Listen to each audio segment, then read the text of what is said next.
Hello friends, hello students. आपण आज बायोचं second lecture बघणार आहोत. या सेकंड लेक्चरमध्ये आपण बघणार आहोत की इकोसिस्टमचं स्ट्रक्चर कशा किंवा कोणत्या बेसिसवर महत्वाचा फॉर्म झालेला आहे. देन फंक्शन जे काही होणार आहे या इकोसिस्टमचं ते कशाच्या बेसिस होणार आहे, या दोन गोष्टी आपण आज डिस्कस करणार आहोत. पण त्या अगोदर आपण काल काय शिकलेलो आहोत ते बघू की इकॉलॉजी म्हणजे काय बघितलं आपण. नंतर इकोसिस्टीम काय असतं ते बघितलं. नंतर या इकोसिस्टीमचे जे काही टाइप्स असणार आहेत ते टाइप्स बघितले आपण. देन जे काही हॅबिटॅट आहे ते हॅबिटॅट कोणत्या प्रकारचे असतात, जसं की आपण बघितलं की दोन प्रकारचे, एक टेरेस्ट्रियल हॅबिटॅट आणि then second is aquatic habitat. जर का आपल्याला बघायचंय इकोसिस्टीमचं स्ट्रक्चर, तर हे इकोसिस्टीमचं स्ट्रक्चर डिपेंड करतं या दोन्ही गोष्टीवरती, जसं की टेरेस्ट्रियल इकोसिस्टीम आणि ॲक्वॅटिक इकोसिस्टीम. म्हणजे दोन वेगळ्या प्रकारचे जे काही प्लेस असणार आहेत, एरिया असणार आहेत, तर हे एरिया रिस्पॉन्सिबल असतात एखाद्या इकोसिस्टीमच्या स्ट्रक्चर फॉर्म होण्यामागे. म्हणजे जर का आपण बघितलं की एक पर्टिक्युलर फॉरेस्ट असणार आहे, या फॉरेस्ट मध्ये कोणकोणत्या प्रकारच्या गोष्टी प्रेझेंट आहेत. आता आपण हे फॉरेस्ट का घेतलेलं आहे, कारण की आपल्याला एक एक्झाम्पल घ्यायचंय आपल्या या कम्प्लीट इकोसिस्टीमचं. का? कारण की आपण कन्सिडर करत असतो नेहमी एक कम्प्लीट अर्थ, ठीक आहे. पण कम्प्लीट अर्थचा स्टडी करणं पॉसिबल नाहीये. या कम्प्लीट अर्थ मधून आपल्याला पर्टिक्युलर एरिया आयसोलेट करायचा असतो आणि आपण एक आयसोलेट केलेलं आहे एखादं फॉरेस्ट, मग ते कोणते असो, जसं की ते ग्रासलँड असणार आहे किंवा ते फॉरेस्ट एखादं आपलं वेटलँड मधलं सुद्धा असू शकतं. म्हणून एक एक्झाम्पल घेतलं की आपण ह्या कम्प्लीट अर्थ मधून एक छोटासा पार्ट आयसोलेट केला आणि आपण एक्झाम्पल घेतलेलं एखाद्या फॉरेस्टचं. असं नाहीये की आपण फॉरेस्टचं एक्झाम्पल घेऊ शकतो, एखादी या ठिकाणी रिव्हर सुद्धा असू शकते, एखादी या ठिकाणी लेक किंवा छोटासा पॉन्ड सुद्धा असू शकतं. कम्प्लीट अर्थचा स्टडी करणं पॉसिबल नसतं, म्हणून वेगवेगळ्या सायंटिस्टने काय केलेलं आहे, वेगवेगळे एरिया आयसोलेट केलेले आहेत आणि त्यांचा स्टडी केलेला आहे. देन जर का आपण बघितलं अकॉर्डिंग टू इकॉलॉजिस्ट त्यांनी असं सांगितलेलं आहे की त्यांनी असं एक स्टडी केलेला आहे. ते म्हणतात की कम्प्लीट जी काही अर्थ आहे ती ऍज अ एक ग्लोबल इकोसिस्टीम आहे. काय? Global ecosystem. म्हणून त्याच्यामध्ये बराचसा जो काही स्पेस आहे तो टेरेस्ट्रियल सुद्धा आहे, बराचसा स्पेस तो कसा आहे, ॲक्वॅटिक आहे. म्हणजे बऱ्याचशा गोष्टी या कम्प्लीट लँड वरती means water without water or some amount of water मध्ये ज्या काही फॉर्म झालेल्या आहेत त्याला आपण म्हणतो टेरेस्ट्रियल इकोसिस्टीम. देन ज्या काही ecosystem complete aquatic means water complete पाण्यामध्ये चालतात तर म्हणतो आपण ॲक्वॅटिक इकोसिस्टीम. म्हणूनच आपण या स्ट्रक्चर पॉइंटला थोडंसं हायलाइट करणार आहोत. का? कारण की जर का स्ट्रक्चर बघायचं असेल तर आपल्याला एखादी इकोसिस्टीम कन्सिडर करावं लागेल. म्हणून आपण एक फॉरेस्ट लँड इकोसिस्टीम घेतलेली आहे. हिला आपल्याला थोडक्यात डिस्क्राईब करायचंय किंवा ही जी काही इकोसिस्टीम आहे ती एक ऍज अ स्ट्रक्चर म्हणून किंवा त्या इकोसिस्टीमचं स्ट्रक्चर कसं बनतं ते बघायचं आहे. जर का आपल्याला बघायचं झालं तर त्या अगोदर आपल्याला एक छोटासा पॉइंट बघावा लागेल. त्या पॉइंटचं नाव आहे कंपोनंट किंवा components of ecosystem. Components of ecosystem म्हणजे या इकोसिस्टीमचे, मग ती फॉरेस्ट असो किंवा अदर इकोसिस्टीम असो, त्या इकोसिस्टीमचे कंपोनंट्स कोणकोणते आहेत.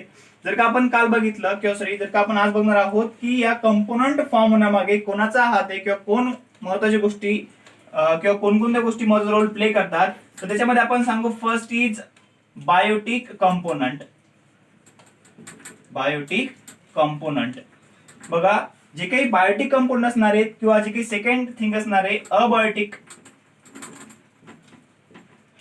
कंपोनंट, ह्या दोन गोष्टी रिस्पॉन्सिबल असतात एखाद्या इकोसिस्टीमला फॉर्म होण्यामागे किंवा एखाद्या इकोसिस्टीमचं स्ट्रक्चर बनण्यामागे.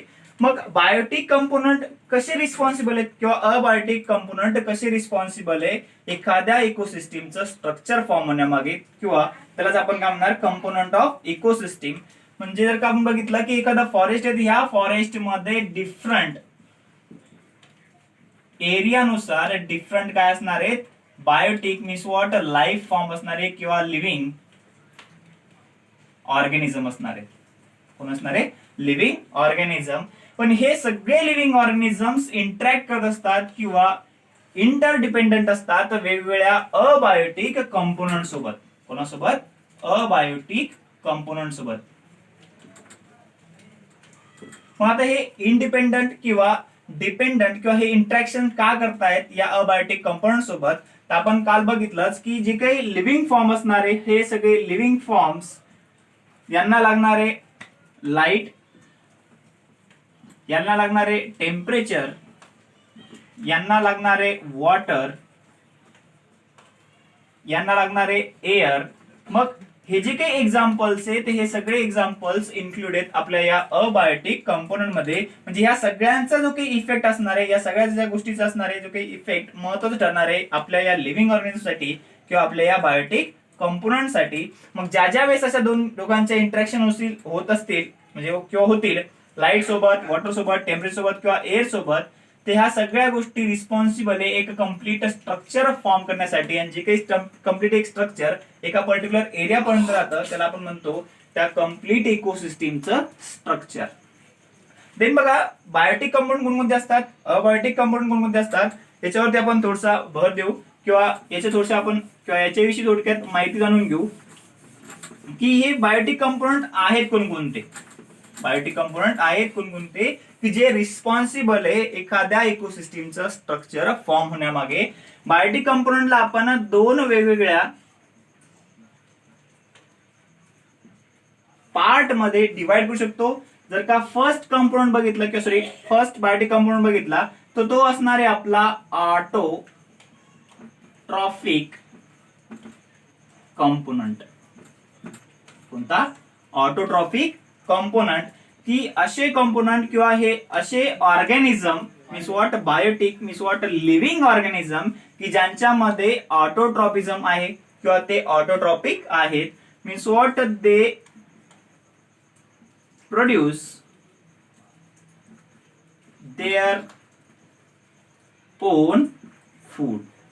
बघा म्हणजे जे लिव्हिंग ऑर्गॅनिझम्स स्वतःचं अन्न स्वतः तयार करतात अशा ऑर्गॅनिझमला आपण काय म्हणतो बायोटिक ऑर्गॅनिझम किंवा लिव्हिंग ऑर्गॅनिझम. हे सगळे इन्क्लुडेड आपल्या या ऑटोट्रॉपिक कंपोनंट मध्ये किंवा ऑटोट्रॉपिक ऑर्गॅनिझम मध्ये. ह्याच्यामध्ये एक्झाम्पल आपण देऊ शकतो की फोटोसिंथेटिक प्लांट्स किंवा डायरेक्ट आपण त्याला प्लांट सुद्धा म्हणू शकतो. का? कारण की प्लांट मध्ये फोटोसिंथेसिस प्रोसेस होते. देन असे बरेचसे बॅक्टेरिया आहेत की त्या बॅक्टेरियामध्ये फोटोसिंथेसिस प्रोसेस होती म्हणून आपण त्याला म्हणू फोटोसिंथेटिक बॅक्टेरिया. देन अजून एक बॅक्टेरिया आहे त्या बॅक्टेरियाचं नाव आहे सायनोबॅक्टेरिया. हे एक्झाम्पल झाले की ज्या ऑर्गॅनिझम मध्ये कॅपेबिलिटी असते किंवा ऍबिलिटी असते स्वतःचं अन्न स्वतः तयार करण्याची म्हणून त्याला आपण म्हणतो ऑटोट्रॉपिक कंपोनंट किंवा ऑटोट्रॉपिक ऑर्गॅनिझम. हा एक पार्ट आहे आपल्या या बायोटिक कंपोनंटचा. जर का आपण सेकंड पार्ट बघितला तर तो आहे आपला हेटेरोट्रॉपिक कंपोनंट किंवा ऑर्गॅनिझम. हेटेरोट्रॉपिक कंपोनंट किंवा ऑर्गॅनिझम म्हणजे जे जसे की ऑर्गॅनिझम की या सगळ्या गोष्टी ज्या काही प्रोड्यूस होणार असतात किंवा एखाद्या इकोसिस्टीम मध्ये एखादी गोष्ट प्रोड्यूस होते. जसं की एखादा प्लांट फूड प्रोड्यूस करते, एखादा प्लांट फूड प्रोड्यूस करते. हे food as a readymade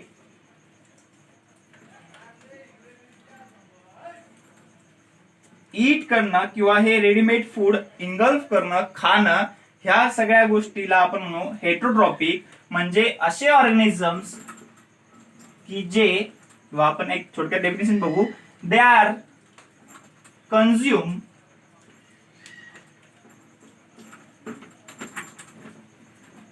ready-made food. म्हणजे काय असे ऑर्गॅनिझम ते काय करतात कंझ्युम करतात रेडीमेड फूड और they depend on other organism.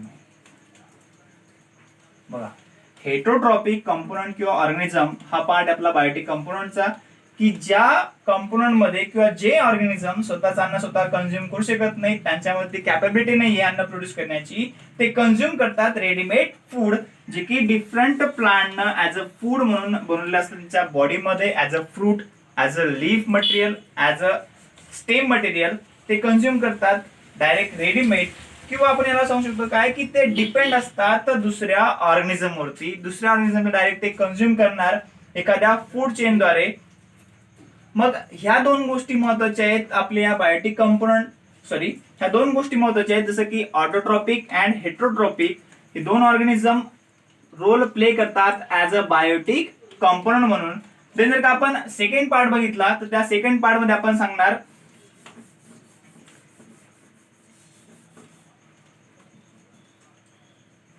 Abiotic component. Second part मध्ये आपण काय सांगणार, अबायोटिक कंपोनंट. जसं की ते लिव्हिंग ऑर्गॅनिझम, आता त्यांनी एक पर्टिक्युलर फूड चेन असं म्हणून आपण, किंवा एक पर्टिक्युलर एरिया ऑक्युपाय केलेला आहे, एक तर स्वतःचा अन्न स्वतः तयार करण्यासाठी, किंवा एखाद्या ऑर्गॅनिझमनं जे काही अन्न तयार केलेलं आहे, एखाद्या प्लांटने जे काही अन्न तयार केलेलं आहे ते अन्न खाण्यासाठी, डायरेक्ट कंझ्युम करण्यासाठी, किंवा इंटरडिपेंडंट जी काही रिलेशनशिप आहे ती. पण ही रिलेशनशिप ह्या अबायोटिक कंपाऊंड सोबत कशी फॉर्म होते किंवा कशी डिपेंड आहे ते बघू. त्यासाठी आपल्याला सांगावं लागेल की अबायोटिक कंपोनंट, या अबायोटिक कंपोनंट मध्ये महत्वाचा रोल प्ले असतो इनऑर्गॅनिक कंपाऊंडचा. कोणाचा? इनऑर्गॅनिक कंपाऊंडचा. हे सगळे इनऑर्गॅनिक कंपाऊंड महत्वाचा रोल प्ले करतात एखाद्या ऑर्गॅनिझमला स्वतःचं अन्न स्वतः तयार करण्यासाठी. जसं की आपण म्हणतो काय की जर का एखाद्या प्लांटला फोटोसिंथेसिस करायचं असेल तर त्या प्लांटला फोटोसिंथेसिस करण्यासाठी वॉटरची गरज लागते, CO2 ची गरज लागते, लाईटची गरज लागते, किंवा आपण सांगू की इन शॉर्ट जे काही इलेक्ट्रॉन्स वगैरे असतात त्या सगळ्यांची गरज लागते अन्न तयार करण्यासाठी. म्हणून आपण म्हणू काय की इनऑर्गॅनिक कंपोनंट महत्वाचे असतात एखाद्या प्लांटला किंवा लाईफ फॉर्मला अन्न तयार करण्यासाठी. म्हणून या सगळ्या गोष्टीला आपण टाकू या आपल्या अबायोटिक कंपोनंट मध्ये. एक्झाम्पल द्यायचं तर आपण लिहून ठेवू वाटले तिथं, जसं की कार्बन, CO2, देन नायट्रोजन. हे आपण थोडक्यात 3 एक्झाम्पल घेतो आपल्या इनऑर्गॅनिक कंपाऊंडचे. Then second thing is abiotic component मध्ये सांगणार आपण की ऑर्गॅनिक कंपाऊंड. ऑर्गॅनिक कंपाऊंड असे कंपाऊंड की जे प्रेझेंट असतात, they are present in dead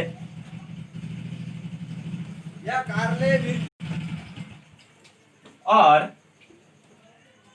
plants material. बघा, जे काही ऑर्गॅनिक कंपाऊंड आहेत ते प्रेझेंट असतात एखाद्या डेड ऑर्गॅनिझम मध्ये किंवा प्लांट मटेरियल मध्ये. जे काही प्लांटचे लिव्ह मटेरियल असणार आहे, देन जे काही फ्रूट मटेरियल असणार आहे ते ज्यावेळेस सॉइलवरती पडतात त्यांचं सगळं डिकम्पोजिशन होतं, किंवा जे काही ऑर्गॅनिझम वेगळे झालेले असतात त्या प्लांट पासून, एखाद्या अॅनिमल पासून, त्याला आपण म्हणतो डेड ऑर्गॅनिझम किंवा डेड ऑर्गॅनिक मटेरियल. त्या सगळ्या ऑर्गॅनिक मटेरियल मध्ये किंवा सॉरी त्या डेड मॅटर मध्ये, मटेरियल मध्ये प्रेझेंट असतात आपले ऑर्गॅनिक कंपाऊंड. आपलं जर का एक्झाम्पल द्यायचं झालं तर आपण म्हणणार कार्बोहायड्रेट. कार्बोहायड्रेट म्हणजेच एखादा फ्रूट जर का जमिनीवरती पडलं तर त्या फ्रूट मधले जे काही ऑर्गॅनिक कंपोनंट आहे ते घेण्याचं काम तिथे असलेले मायक्रो ऑर्गॅनिझम्स करतील, मीन्स व्हॉट, लाईफ किंवा लिव्हिंग ऑर्गॅनिझम करतील. देन जर का त्याच्यामध्ये आपण बघितलं example different proteins, different nucleic acid and different lipids, या सगळ्या गोष्टीचा जे काही वापर आहे ऍज अ ऑर्गॅनिक कंपाऊंड म्हणून होत असतो आपल्या या अबायोटिक कंपाऊंड मध्ये. पण या सगळ्या गोष्टीसाठी एक बेस लागणार असतो, एक सबस्ट्रॅटम लागणार असतं. त्या गोष्टीला आपण म्हणणार climatic and edaphic factors. Edaphic factors म्हणजे एखादा डेड ऑर्गॅनिझम, प्लांट मटेरियल जोपर्यंत एखाद्या सरफेस वरती पडणार नाही तोपर्यंत त्याच्यावरती कोणतीही प्रोसेस होणार नाही. त्यासाठी लागणार आपल्याला डिफरंट क्लायमॅटिक फॅक्टर्स आणि इडेफिक फॅक्टर्स. जर का आपण क्लायमॅटिक फॅक्टर बघितले तर आपण म्हणणार light, temperature, then water, and air. या सगळ्या गोष्टींशिवाय त्या डेड ऑर्गॅनिझम मधलं किंवा त्या प्लांट मटेरियल मधले ह्या सगळ्या गोष्टी वेगळ्या करता येणार नाहीत. देन यामध्ये आपण सांगणार इडेपिक फॅक्टर, एक surface edaphic factor related to soil. Edaphic factor related to soil म्हणजे जोपर्यंत सॉइल वरती या सगळ्या गोष्टी पडणार नाही त्यामधून आपल्याला या ऑर्गॅनिक मटेरियल किंवा इनऑर्गॅनिक मटेरियल वेगळे करता येणार नाही. टू सॉइल म्हणजे जे काही सॉइलचं स्ट्रक्चर असणार आहे ते स्ट्रक्चर रिस्पॉन्सिबल असतं त्या ऑर्गॅनिझम मधल्या ह्या सगळ्या गोष्टीला वेगळं करण्यासाठी, जेणेकरून इझिली या सगळ्या गोष्टी रिसायकल होतील आपल्या ऍटमॉस्फिअर मध्ये. बघा याद्वारे आपण सांगतोय काय की जर का हे कंपाऊंड नसेल तर आपली ही इकोसिस्टीम फॉर्म होणार नाही. बघा थोडक्यात आपण हा टॉपिक सध्या स्टॉप करतोय. नंतरच्या लेक्चर मध्ये आपण बघणार आहोत की अजून डिटेल मध्ये त्याचं स्ट्रक्चर आणि त्याचं फंक्शन. थँक्यू.